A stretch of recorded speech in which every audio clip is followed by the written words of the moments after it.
80 টাকা বেশি হয়ে গেল। দুধই তো 80 টাকা লিটার, আপনি আবার দুধের রসটা একদম হয়ে গেল না? তাই না?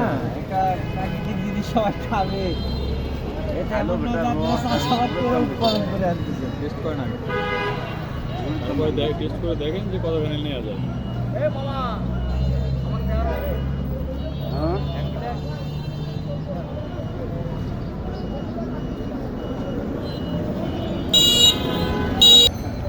তাহলে আরো 2 লিটার এই- দিব, 4 লিটার দিব।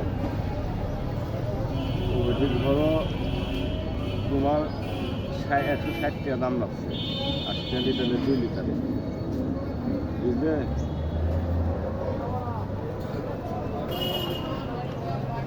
আছে ভালোই, খারাপ না, রস খাটে খারাপ পাবে না। মিষ্টি আছে রসটা। একদিনকার রস আমরা বেশি নিই, একদিন বেশি চলে যাবো, আমাকে এখানে পাবে আরো 1 মাস।